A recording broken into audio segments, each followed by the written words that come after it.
This podcast episode on The Incredibles was voted by our patrons, and for just $1, you can vote on the next one.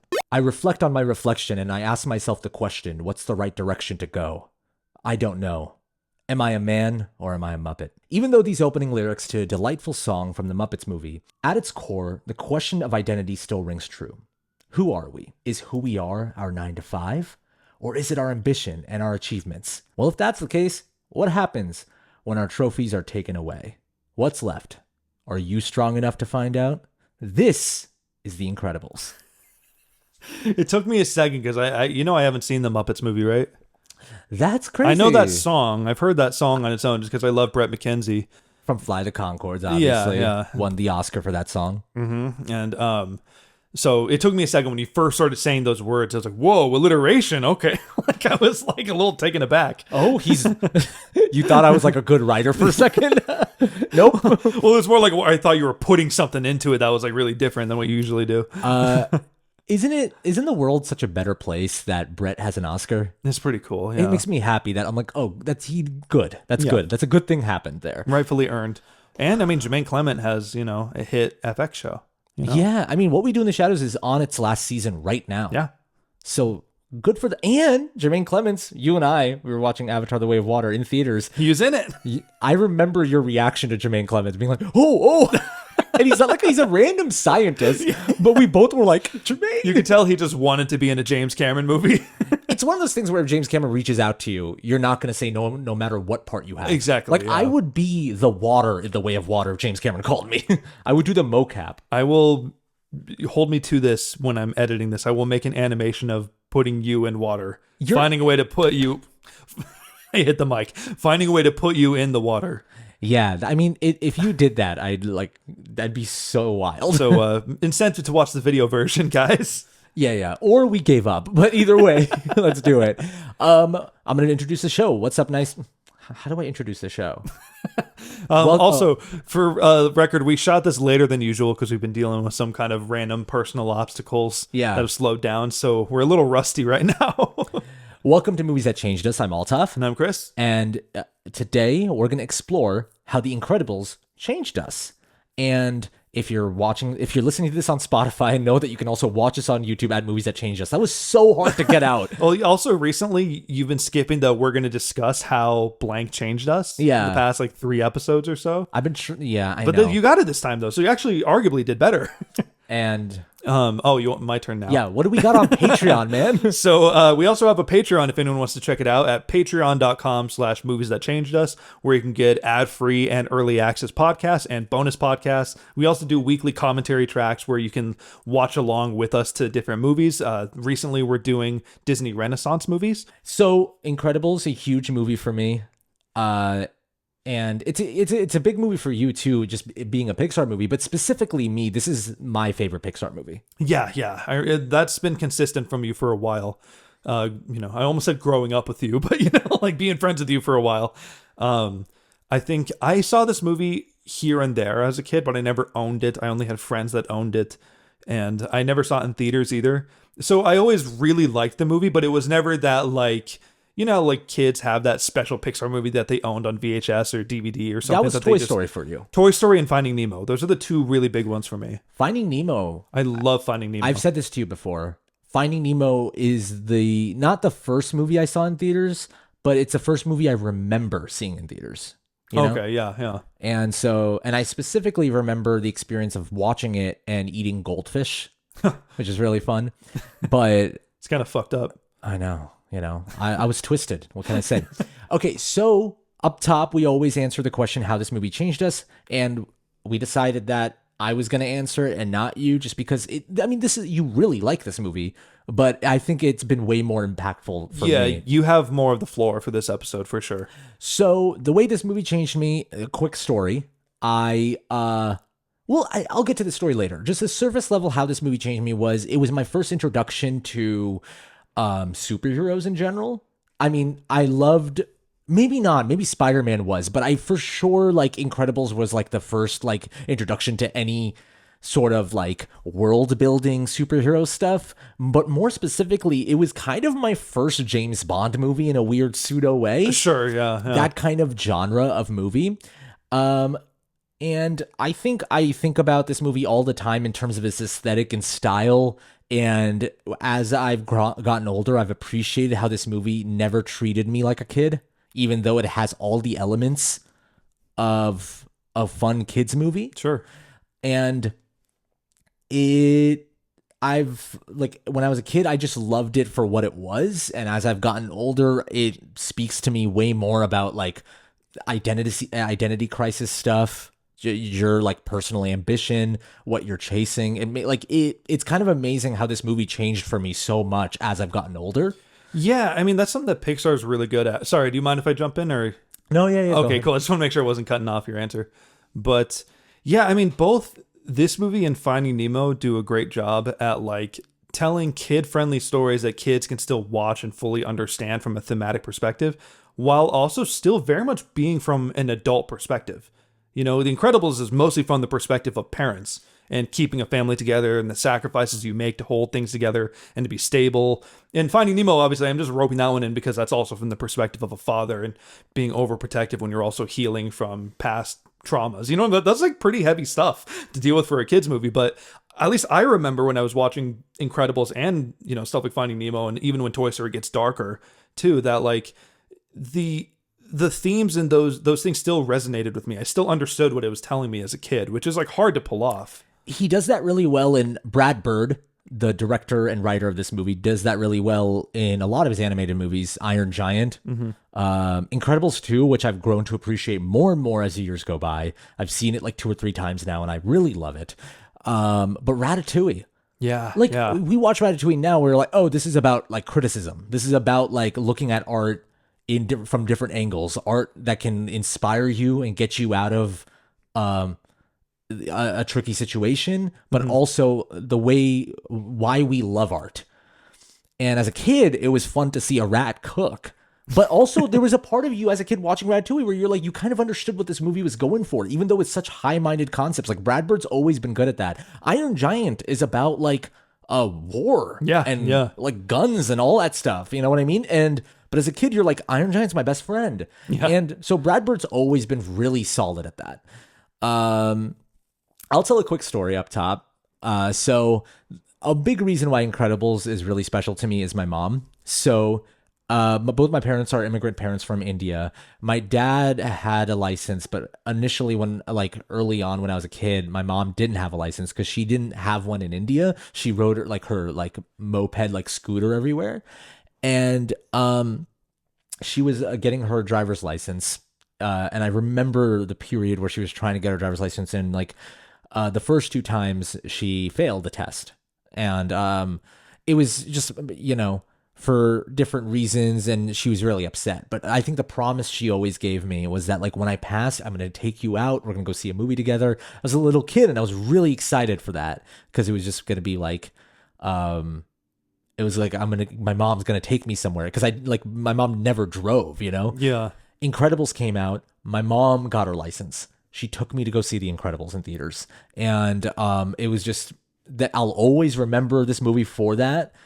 And I became so obsessed with this movie that for my birthday, one of my gifts was a novelization of The Incredibles, which is an insane thing to say now. But I mean, back then it was still pretty common. I had those too. I used to get novelizations. I had a novelization of Ang Lee's The Hulk, that version. Oh, sure. I had that book. I had the Spider-Man, Sam Raimi Spider-Man book.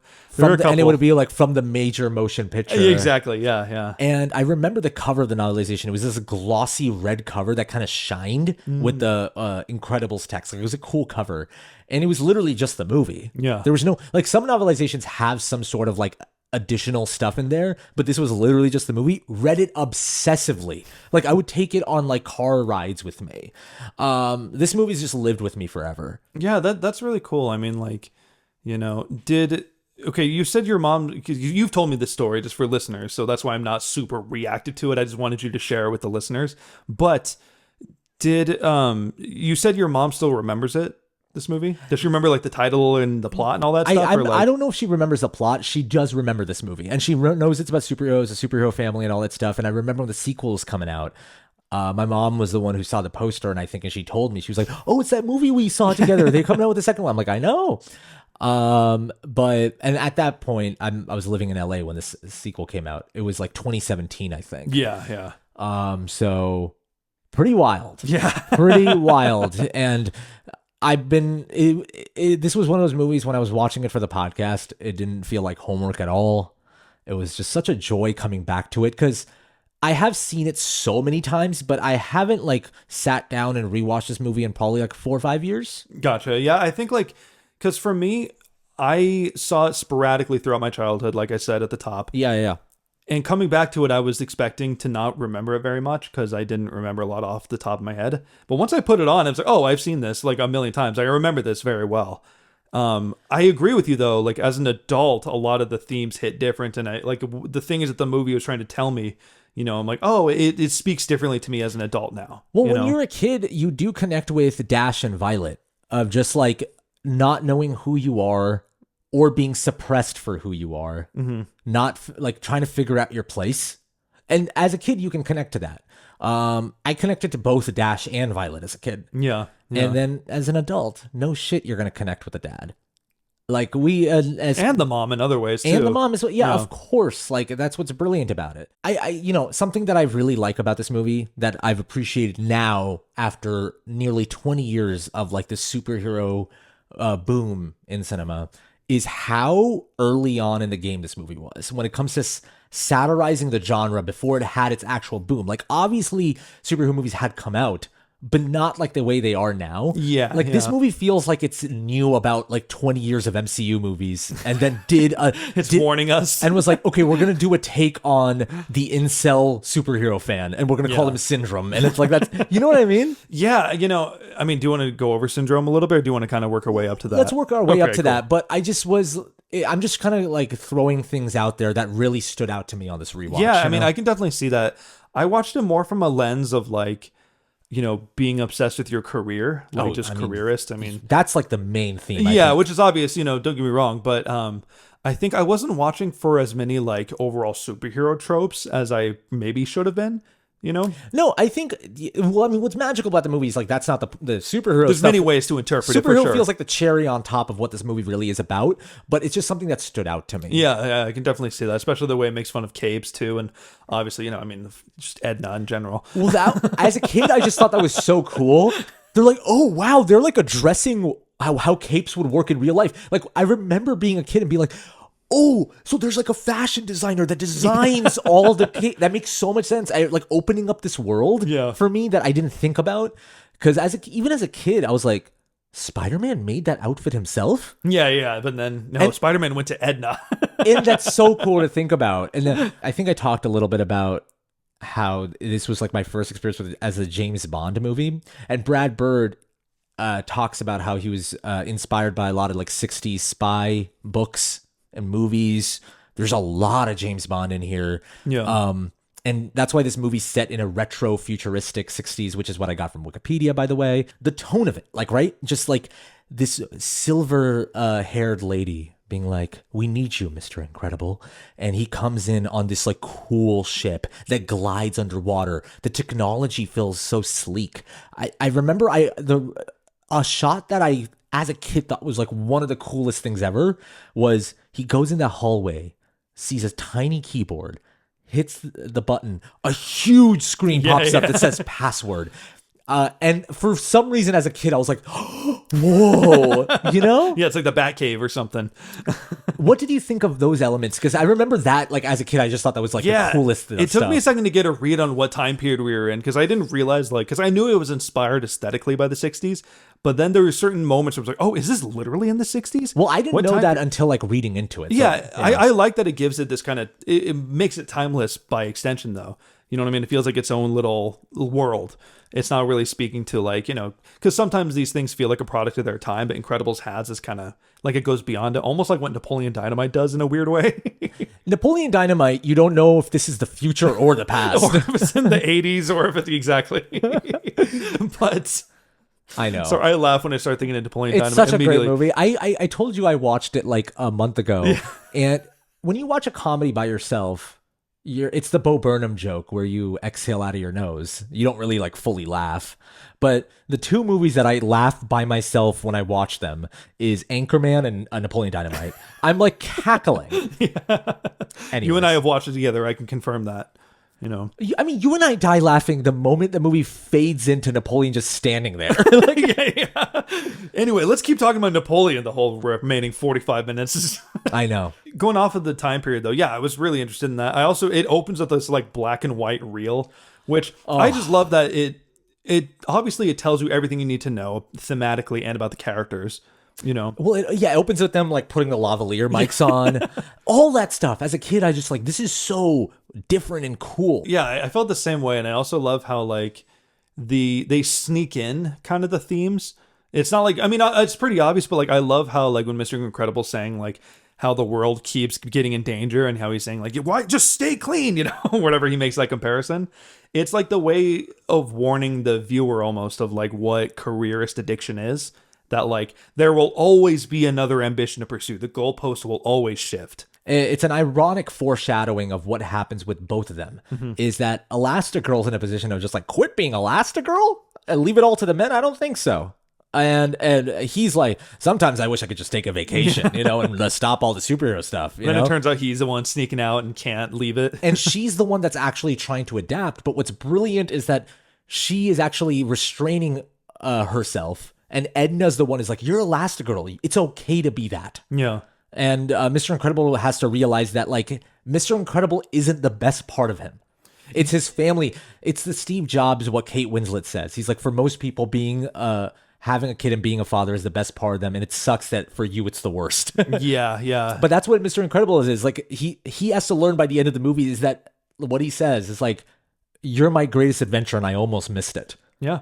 You know? Yeah. No, it's beautiful. I mean, like, it's interesting though, because they still kind of end up being superheroes towards the end, and maybe that's like the whole message is kind of this happy middle in a way. Yeah, you don't have to lose yourself because of your family. You can even become stronger because of your family, and it's not simple, which I appreciate.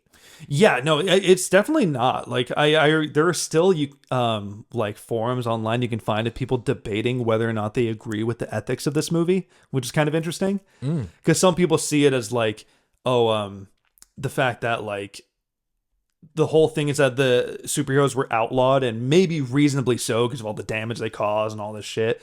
And it ends with them sort of just being superheroes anyway because they feel more fulfilled, you know? Well, it's interesting though, because like the the government agent that's been helping them with, I forgot his name, but yeah, the government guy who helps lose their memories and all that stuff. Yeah, by the end of the movie, it's not like Mr. Incredible is like, do supers still have to stay in hiding? And he's like, we'll talk about that. Yeah. So it's not like the second movie is about reintegration. Yeah. By the end of the first movie, it's not like they're completely reintegrated, but I think that final shot is like, okay, whatever happens, we can be in this together. And I think this family was very fractured because they had to restrain who they were.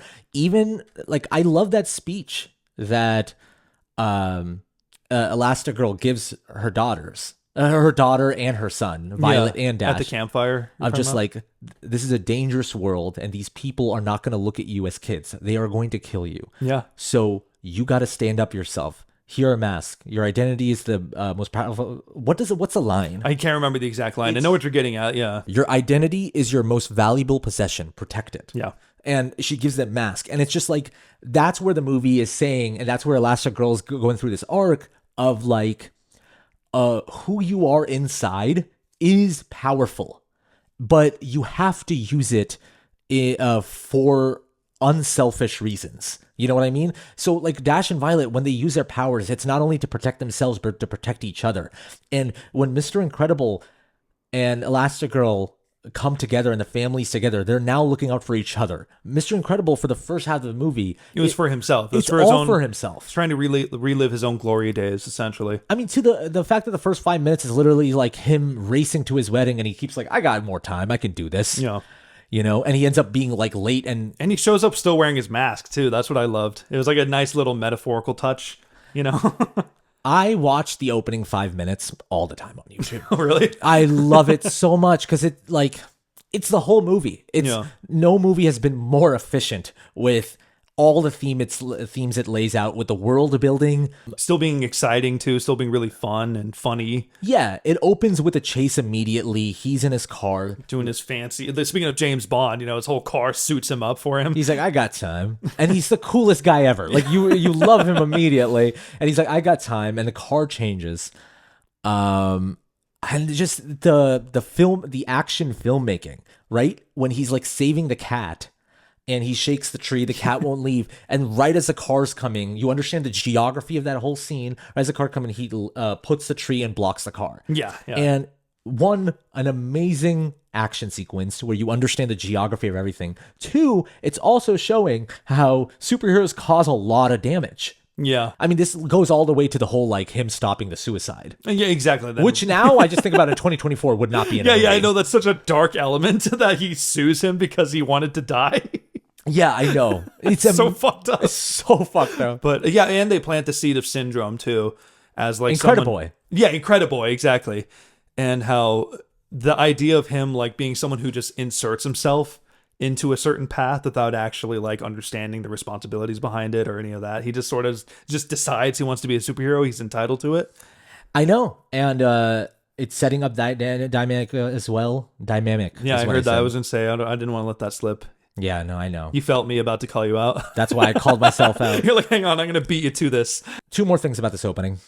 But please add stuff for you. Yeah. No, I like listening to you, honestly. I swear, I really do. I am just enjoying it. Thanks, man. I appreciate it. That's very sweet. But Bon Voyage. Oh, I mean, dude, fucking Bon Voyage is so great. Dude. I knew it. And he doesn't even speak English the whole time. I know. I love him so much. He came up with a pun for his own name in English, but doesn't speak English. Well, the 2 villains that I was really hoping would have like a more of a pull than they really did in the sequel is Bon Voyage, who just doesn't show up in the sequel. Yeah. Underminer, we all hoped would be the big villain in the second one. Well, they did a video game out of it, didn't they? Yeah. Yeah, The Rise of the Underminer or something. I never played it, but I know that's a thing. Okay, the second thing I wanted to bring up, is we meet Elastigirl. I mean, as a kid, man, come on.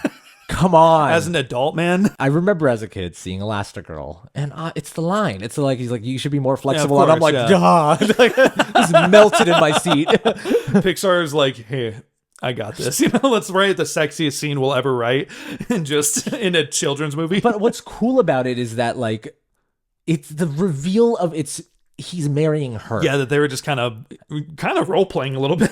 But I think Pixar doesn't do this that often, which is something that, like, we can transition to. But the fact that there's like actual chemistry between these two, like romantic chemistry and sexual chemistry in a kids movie, that's kind of really cool. It's like when I see them together, I believe that they're a couple. Yeah. And it's so important, but it's also thematically really relevant that he's still looking at his work separately from her.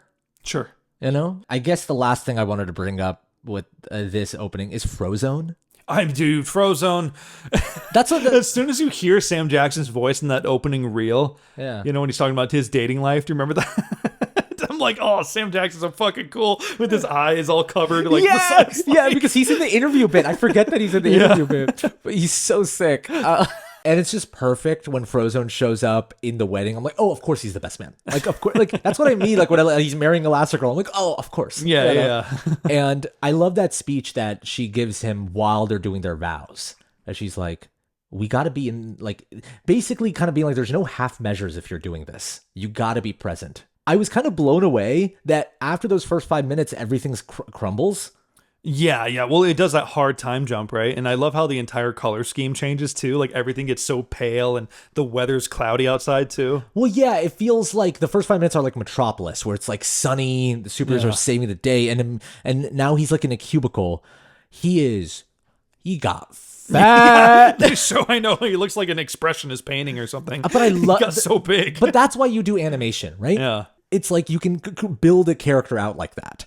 Before we get to the current present day stuff, I just want to point out that doing this movie was very like revolutionary for Pixar because they had never done a movie centered around human characters. That's interesting because like I always wondered too, watching it again, even when Edna says no capes, I also wondered, is that like an animation spec thing where they didn't want to spend the whole movie animating the physics of capes, or let's just get rid of fucking capes? Well, you can almost tell, like, you can see the animators that being like an inside joke for them. Yeah. Just being like, yeah, we'll write in something just so we don't have to do fucking capes. But it works so well. But then, of course. with Syndrome, it pays off at the end. His cape, like, gets sucked in. Yeah, oh yeah, it does pay off very well. And it's very... There's a couple like little touches of Watchmen in there too, which is really interesting. And you've been reading Watchmen For the first you time, probably, yeah. Like when they do the time jump, they show superheroes being outlawed and how like the political yeah. scandal looks at them. And even with capes too. None of the superheroes in Watchmen wear capes except for Night Owl, I think. But Yeah, no, I thought a lot about Watchmen, especially during the interstitials when they were doing like news reporting on what happened to them. yeah, and there was in Watchmen there was a guy who got his cape caught in like a rotating door and got sure. shot. You know what I mean? So there's a couple little touches, not in a bad way, but just there's a couple little like, they looked into all superhero sources. Reading Watchmen, I'm just like, okay, this is really interesting. And there's always like a moment while reading Watchmen, I'm like, what the fuck, man? Like, Trust me, I haven't even gotten to like some of the ending stuff. There's some wild shit that happens. I'm just like, how is this allowed? I'm so shocked by it. Yeah. It's the same thing when you read Stephen King and I'm like, what's in your mind? Anyways, yeah, so like he's in his cubicle and I think I love just the small touch of like he's doing like some bullshit insurance claims and he's still trying to help. It can't not be a hero, essentially. But I love the touch of just like the only reason he wants to be a hero is to feel something. It's not to actually do good, which is like his wife's argument is just that if you really wanted to, be like a hero, you got to be here for your family. Yeah. Yeah. And for him, he just wants to save the day. Like he wants to save that. He wants to relive his glory days. And the movie's argument is like, we become easily obsessed with glory days and we forget that we're just a relic and we have to move on. Yeah, I mean, I like how it bleeds into his personal life too.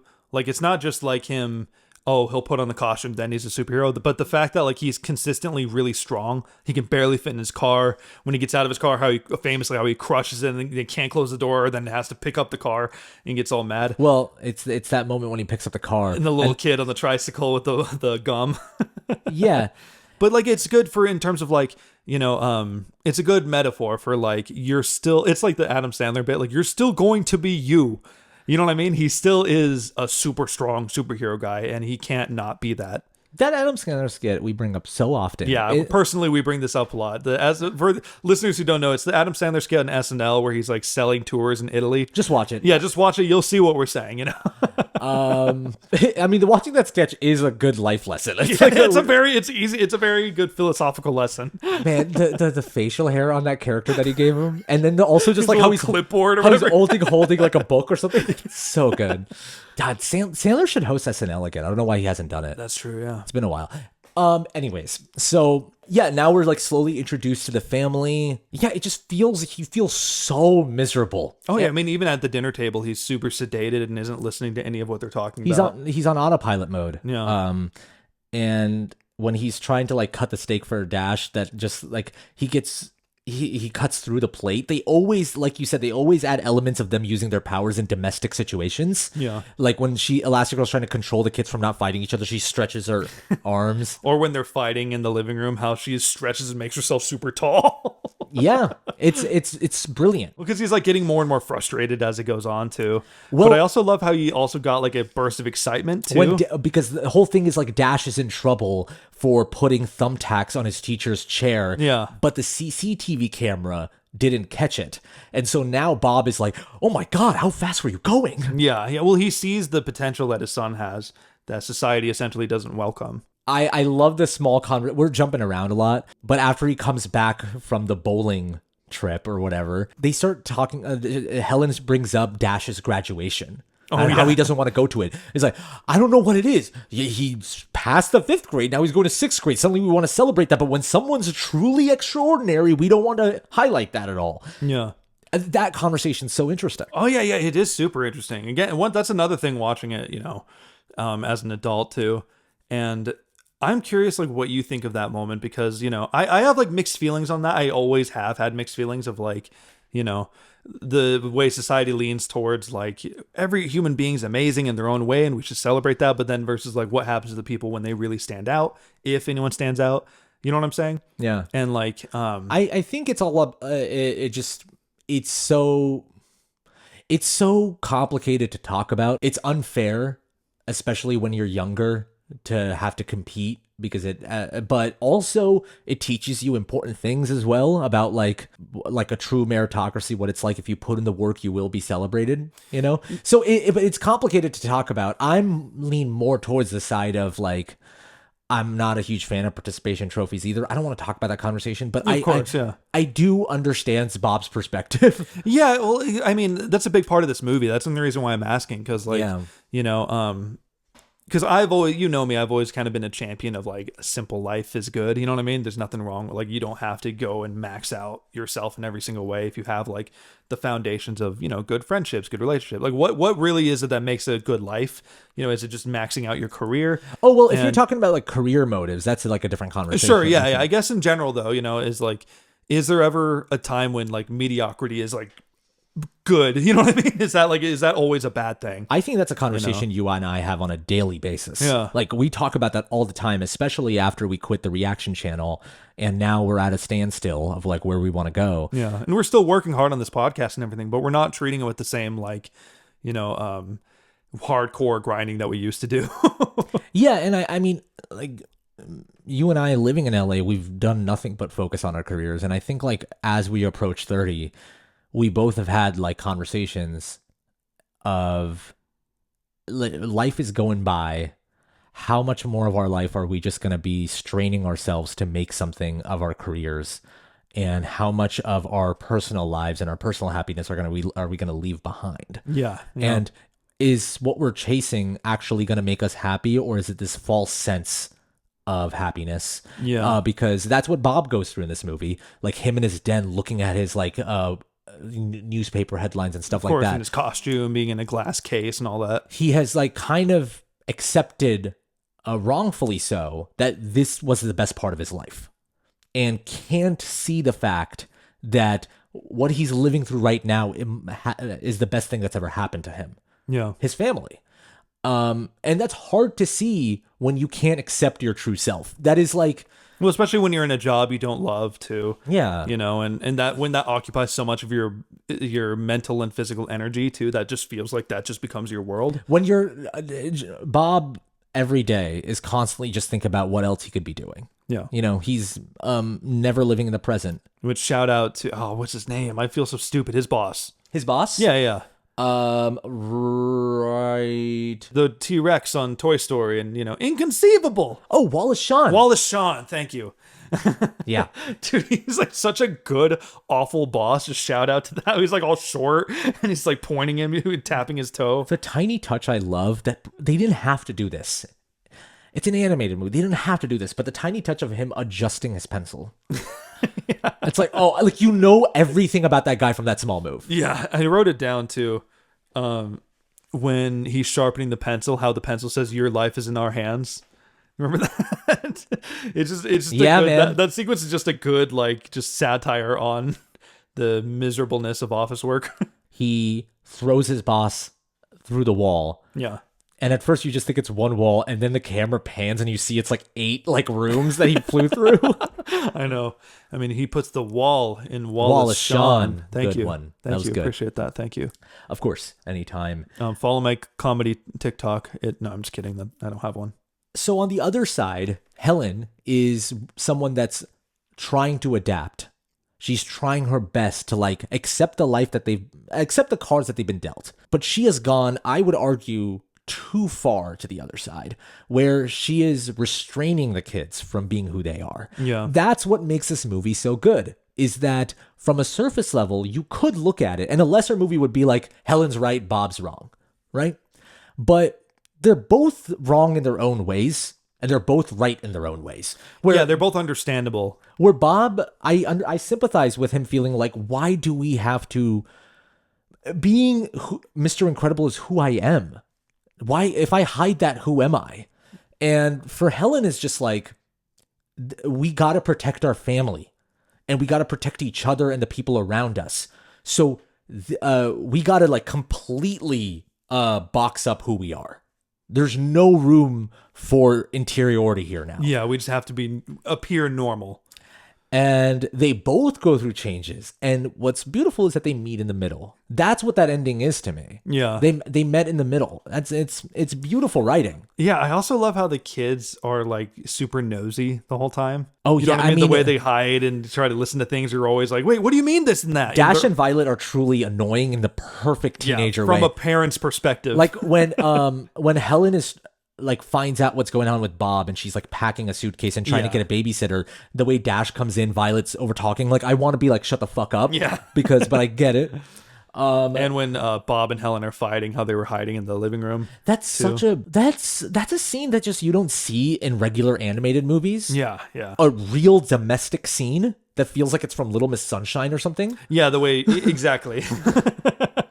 Yeah, I really appreciated that. I thought that was very well done. But then it's like also because they add that small touch because it's Elastigirl, she like stretches her arm to like feel the soot on his suit. Yeah. It's like, oh, that's beautiful. But it's like a good like metaphor, not metaphor, but whatever, like a parody, I guess, of like husbands cheating.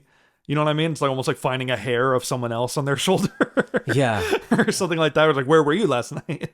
I love the move of him like coming home, seeing a slice of cake and like raw dogging the cake. Just like takes it a full handful of it. Just munching on it. Because he's like he's a bear, you know? It's like this is pretty graphic, I'm sorry. But it's just like you had sex and now you're really hungry.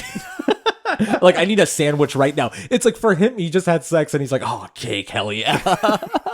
Like, I had a great night. Yeah, fair enough. Yeah, him being a superhero is the same thing. Yeah, him role-playing being a superhero again, basically. Well, yeah, and what's interesting, too, is how he ends up actually becoming a more, like, loving father, too.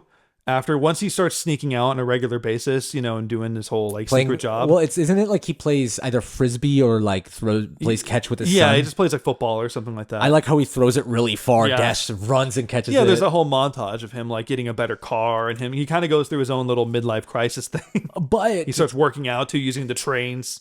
Yeah, but that's what makes it so interesting, right? That it's complicated. That he is becoming a happier and better version of himself, but he's lying to his family. He's betraying the trust of his family, yeah. Yeah, so he has to realize that, like, there has to be a give and take here. Yeah. And Helen realizes, like, maybe we can do both. You know what I mean? Sure. I mean, like, I have a question for you, if you don't mind me dropping one of my questions. Do you think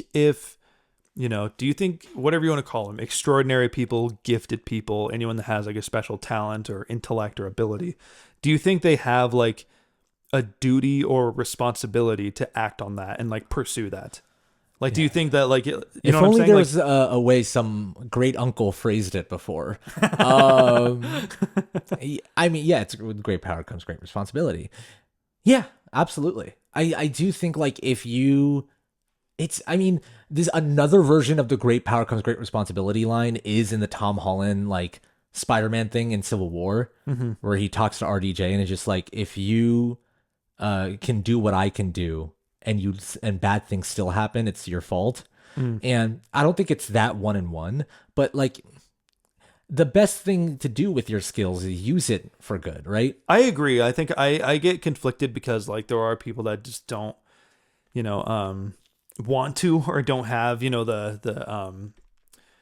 the like if you think even if you want to make the comparison with someone like Peter Parker, he's someone who didn't ask for those gifts but sort of has to, and that's what causes him all of his suffering essentially. But he does the right thing in the process, Well, and that's what makes it fascinating to me. It's also a conversation that people have about celebrities, right? Like, should celebrities speak out on certain things, political issues here, right? Because they have a platform, And I go back and forth on that a lot because I'm just like, well, at the end of the day, I don't really give a shit if Leonardo DiCaprio talks about the environment or not. But the fact that he does, and the fact that he is part of a lot of activist groups and is actively trying to work on that. Is that like a net good? That's amazing. Yeah. The fact that when he won his Oscar finally, he immediately talked about the environment. That I don't like the movie Don't Look Up, but he made that because he cared about this. And I'm like, okay, well, that's amazing. Yeah. I don't think he had to, but he did.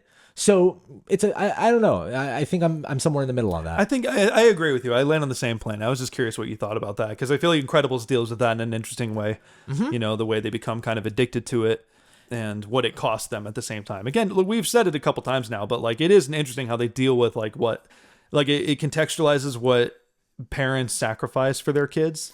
Yeah. And not a lot of kids really think about that, I'm sure. You know, like starting a family, you have to sacrifice some stuff, you know? Bob has to sacrifice his entire identity, and the whole family has to sacrifice their entire identity. Yeah. And maybe that's not the way they can grow as a family. Maybe they need to accept who they are and find a balance, you know? Yeah. It's interesting. I mean, they come into their own very well towards the third act, too, because, like, once Dash starts using his powers to run away from all the people, Violet starts being able to create her shields more strong. Like, once they really lean into who they are instead of not repressing it, they do some badass shit. Well, Violet has, like, a huge arc of her being, like, borderline scared of who she is, which is a brilliant metaphor for being a teenage girl. Yeah.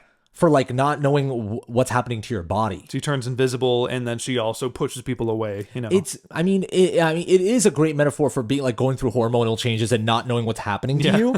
And Dash has that very young boy energy of just being like, I can do this. I can do it right now. He's everywhere at once, basically. He's a hyper little kid. Yeah, and it's a brilliant way they use their powers. So Bob gets an envelope in a cubicle. And I mean, it's literally the Matrix. He literally gets like a little tablet in an envelope while he's in a cubicle, and he gets a call from Mirage. Yeah. Another, when I was a kid, a huge crush of mine. I was like, oh, who is she? Like, you know? And he takes the calling without thinking. Now, again, as a kid, seeing him suit up, but he can barely fit in the shirt, and he like stretches and his tummy is showing, hangs out and all that. It's so. That was the teaser trailer. The teaser trailer, he had that Mr. Incredible suit, and he couldn't put the belt on. Yeah, that was the whole thing. What an amazing teaser! Because I rewatched it literally like a few hours before you showed up this morning, just to kind of refresh my memory. That teaser had everything. It shows the memorabilia on his wall, and then he gets a phone call in the Incredible like. Telephone, like the red telephone, picks it up, and they need him, and he suits up, can't put the belt on, and it's a lot of comedy of him. At one point, one cut is him sitting on the chair with his like head in his hand, just being like, "Oh God, what did I do?" And while he's trying to put the belt on, you hear Helen be like, "Honey, time for dinner." That teaser has everything of what that movie is. It has that. He's a relic of the past. He's now let himself go. Something happened in between, and he has a family that he's balancing his life with. And he's clearly secretly doing this, you know? Yeah, he gets the call from Mirage and has to fight this robot thing. Yeah. Something I'll say, I had the Incredible like video game. There was a different boss fights with different versions of that big spherical robot. That was really hard to get past, you know? Yeah. But I do remember playing it, and I just wanted to get to Dash as soon as possible. Oh, is that the character you're like excited to play as? Yeah, obviously. I got to run. I got to go fast. But I want to go fast. I don't know what that's from. Talladega Nights. Oh, okay. He says as a little kid in the opening of the movie. He has his dream. Talladega Nights is so dumb. Yeah, I mean, like, do you want to get to like the syndrome reveal? That's what I was trying to. All right, cool. I think for me, this was like as big of a twist as Sixth Sense was as a kid. I'll always remember the way I felt when he was like, "And remember, I'm your biggest fan." Yeah, and I'm like, "Oh, no way!" It's incredible. And the fact that this was all set up. Yeah, that was a big. I mean, yeah, he's been systemically, you know, killing supers, so we can figure out to create the perfect robot to stage an attack. Again, it's very Watchmen-ish. You know, I got to throw that again, not in a bad way, just throwing that out there. It's interesting. And he's been killing off supers. Yeah. Yeah. And but what do you think of Syndrome in terms like thematically as a villain though? Well, I think he is the exact opposite of what this movie's trying to do, which is like this movie's trying to reckon with people who are extraordinary, and while also finding a balance with normal life. And Syndrome is just like, it's all about self, where Incredibles, the main lesson is to be selfless. Yeah. And you do the things that you do for the right reasons, essentially. Yeah. And like, I know, because I thought it was funny because watching it again, like Syndrome reminded me of some people that you and I know in different ways. Yeah. I know exactly who you're talking about. there are some people that we, like in the field of where we're at, right? Just YouTube content creation. We know a couple people who just sort of are, whatever you want to call it, feel entitled to the glory of it, but don't actually like care about what they're putting into it or why they're doing it. They just act like they just need to be famous, and get mad about it when they're not, essentially, to keep it simple. Totally. And so, I guess, like I said, thematically, Syndrome reminded me, and I'm sure many people listening know people like that, in whatever career you're pursuing. We all know people who are misguided in how they're approaching their careers. Yeah, I think it's intention that I always get hung up on is just a lot of people in our space. And I don't want to be a purist about this, but when you and I started making YouTube videos as kids, we made them because like we had an outlet and we wanted to have fun making videos.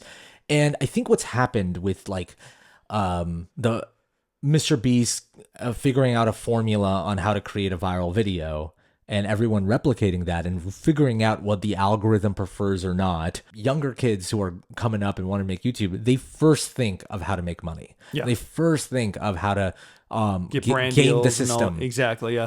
Well, my favorite's when people we know will say before they've uploaded a single video that, well, I already studied the algorithm, so I know I just need to get the right materials to make it happen.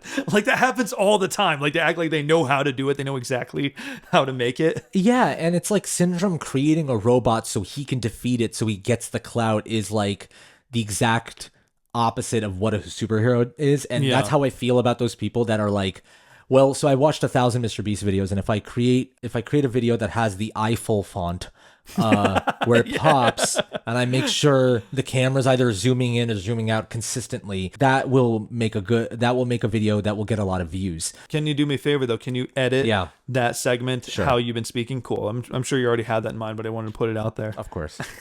I feel like I want to talk about every single plot detail. I want to talk about those black goo balls that attach on Mr. Incredibles. Yeah, I know. I want to talk about the anti-gravity like lasers that he uses. Again, all the technology in the world and the aesthetic is so cool. We can't get to everything. Yeah. We'll you should just drop off some shouties, Well, okay, a shouty, I like that. One shouty to when Elastigirl and Mr. Incredible meet again, and immediately it turns into a domestic drama as they're running to find the kids. But he's not even fighting, though. He's like happy to see her. He's like, I'm just happy to see her. I was like, we keep fighting, but I just love that I'm seeing you again. It's like truly he understands like what he would have lost if he left. And I like that. I like that he thinks for a while that they're dead. Yeah. So he has to reckon with the fact of like, I can't believe this is what cost them their lives. I can't believe my selfishness is what cost them their lives. And I like that the movie's like, no, we're going to make him think that for a little bit. Yeah, he's going to sit with that. A shouty to the whole plane sequence is just brilliant action movie filmmaking of like Elastigirl turning into a parachute. Yeah. Dashes, 100-meter dash, which is what it's titled on YouTube, which is like him running as fast as he can, as Elastigirl put it, sees the water. Oh my God, I'm going to hit the water. Looks down and he's running on the water. And that little giggle, he's like, and then goes. And then the camera is like a drone shot almost, like following him through. It's so sick. Yeah. Michael Giacchino's score. Yeah, dude, the music's amazing. It, again, feels very like Bondy.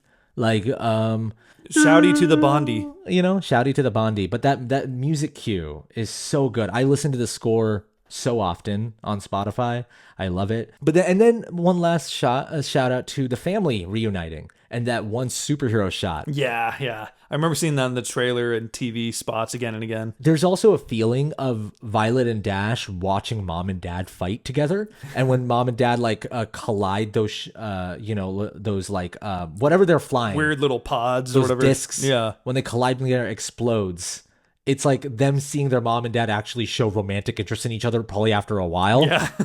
They're like, wow, the spark is alive. Mom and dad really love each other. This is getting kind of awkward. Yeah. Like there's that feeling of like, oh, mom and dad are kissing. Like, you know what I mean? Yeah. Okay. So the final set piece, they need to get to the city again. Mm-hmm. And they drive via RV floating, being held by a plane, held together by Elastigirl. They still treat it like it's Little Miss Sunshine. Like when the RV thing drops on the street, immediately it's like, oh, mom and dad are fighting about what exit to take. Yeah, because it feels exactly. like it's on National Lampoon's Vacation now. Like we're just like... I know exactly what I thought of too. And funny enough, the third act of Little Miss Sunshine, when they're driving, they can't slow down the van. I know. It's amazing. They get to the city. Frozone sees what's happening. Yeah. Yells Where's my super suit? out. What's the line that the wife says? Well, she's saying, like, why do you need your super suit? You tell me that super suit is now, woman. We're talking about the greater good. And she's like, I am your wife. I am the greatest good you're ever going to get. You've said that line to me many times. I It's wanted such you a to great get to line. it. It's so fucking funny. I just love that Sam Jackson did this because it's like this is one of his characters to me. This is like it's Jules, it's Frozone. Like this is one of his guys for me. Just the coolest guy. Well, yeah, Syndrome gets like hit by his robot, like immediately gets knocked out, which is what I love. Like for a second, he saves the day and then get knocked out for the entire set piece. He loses control. And so the final set piece isn't them finding Syndrome together, which I like. That would make sense. The final set piece is more about the family working together. Yeah, working together and cleaning up after Syndrome, essentially. That's what I love. It's not like Mr. Incredible and Syndrome, the showdown we've been waiting for. It's more about like, how is this guy who for the entire movie has always said, I work alone. The opening 5 minutes, that's his whole mantra. How is this guy going to save the day with his family? And literally does that when he holds up like one of the guy's legs and his wife is controlling the arm and they're all like, they're all in unison. You think the movie's over. They're in the car. Dash is doing that little kid thing when you come back from a roller coaster. She's like, and then I went this and then it was amazing. And then babysitter calls. Please stop me if you want to add in and chip in because I'm racing through this. No, I'm listening. Jack attack. And well, yeah, we all remember this. Where it's like, he's okay, but when are you coming home? Okay, there's something wrong with your child. The voice message is just a series of messages that escalate slowly. I was like, okay, thank God you sent a new babysitter. Yeah. And you're like, oh no, Syndrome got the baby. It is very dark. It's pretty intense, yeah. Flies off with Syndrome, and just the sexiest move of all of Mr. Incredible, just like launching Elastigirl, them catching it. But before they do that, Syndrome's holding Jack, thinks he got him, and Jack starts like getting angry. Yeah. Turns into fire, turns into steel. Yeah, starts shape-shifting like crazy. And it's amazing that like the family doesn't see that. Yeah. But like, I remember for basically 15 years, everyone would talk about when are we going to get the Jack like movie. Yeah. You know what I mean? Because we waited for the Incredible sequel for over a decade. Yeah. Oh yeah, that sequel took so long to come out, and now there's a third one coming out, which is cool. Yeah, I know, and it's still Brad Bird writing and directing, so that's the only reason I'm like on board for it. Sure, because he did such a good job with the sequel, and he's such a good director and writer. But then the final thing is like, Elastigirl is like, you're going to be able to use it when the time's right. I promise. And Violet saves the day. Yeah. Violet creates that shield to protect her family. Which again, they planted earlier with her being unable to start it inside of the plane to protect them from the missiles. It's like that moment, the entire family embraces who they are. Yeah.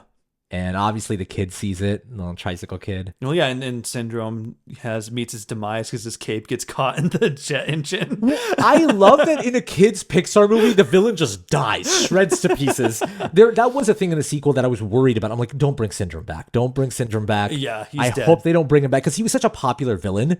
And I will argue that the second sequel, as much as I love it, doesn't have as strong as a villain. I didn't even remember the villain, to be completely honest. Well, it's one of those like, well, you think it's this one villain, but then someone else has been like the Baron Zemo of it all. Like Got it, yeah. That's very Pixar. They do that a lot, Do they? They did that in like Toy Story 3 and 2, actually. Oh, sure. That's true. And I think there's a couple where they've done stuff where they made you think someone's a villain and they weren't. Question I wanted to ask you, because this movie's so much about like your identity, someone empowering your identity, right?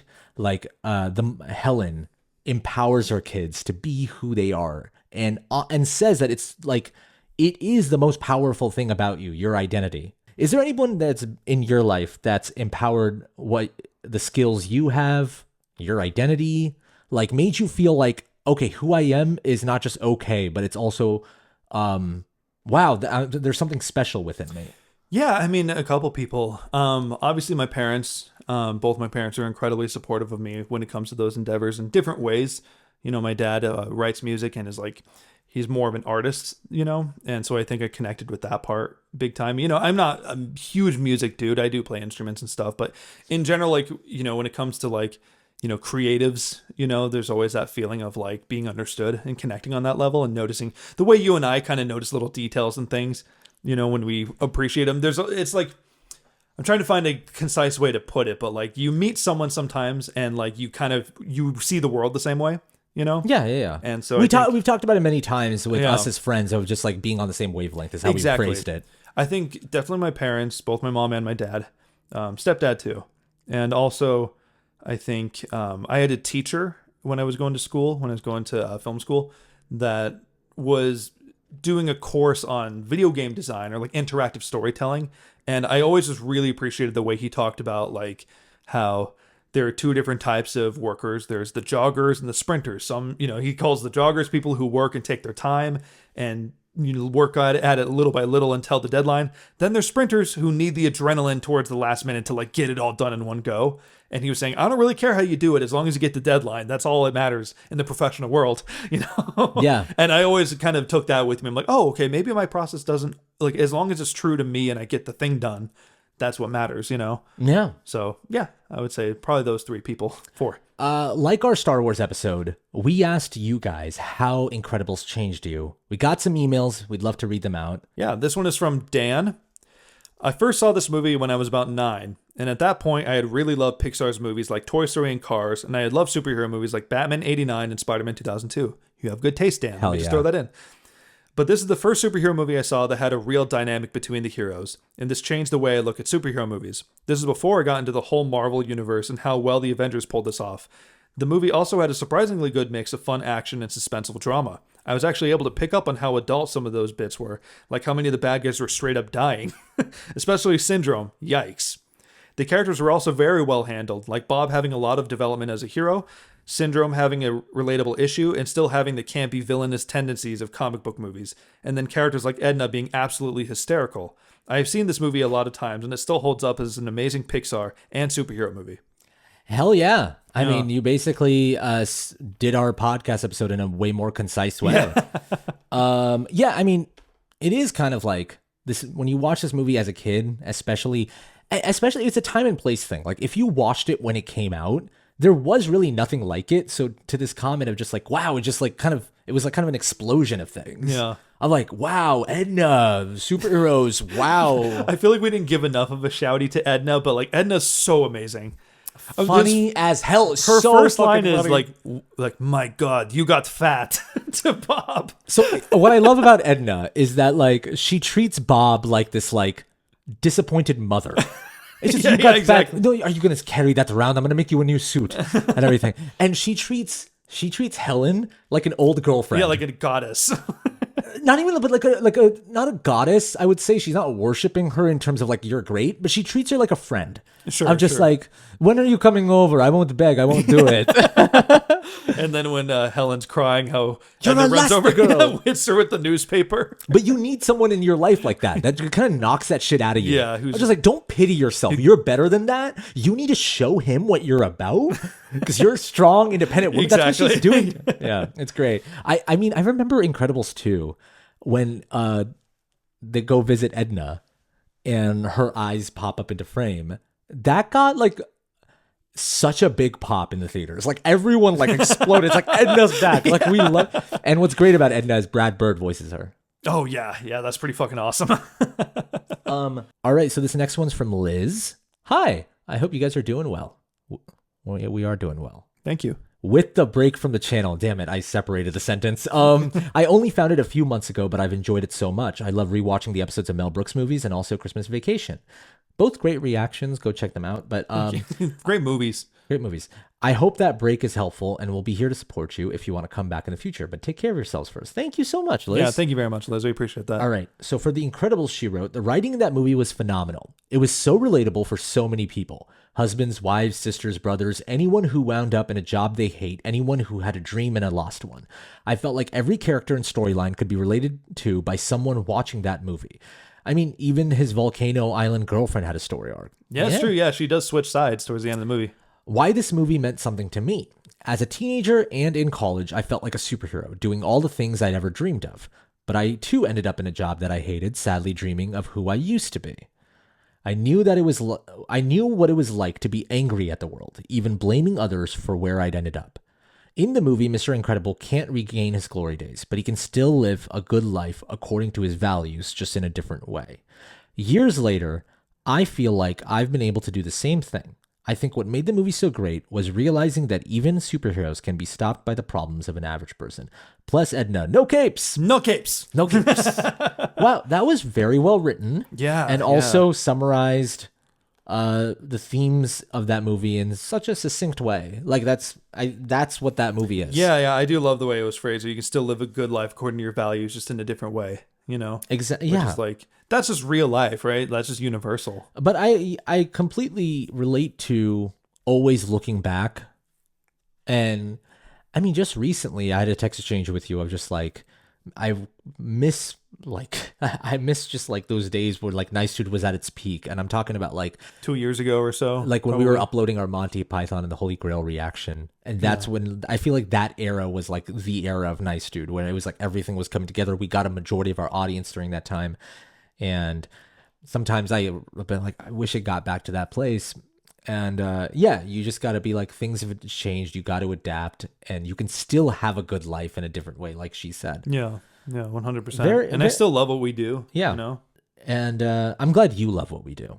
I do. I'm kidding. But thank you so much, Liz. Thank you so much, Dan. If you guys want to write in the future, you can email us at moviesthatchangedus@gmail.com.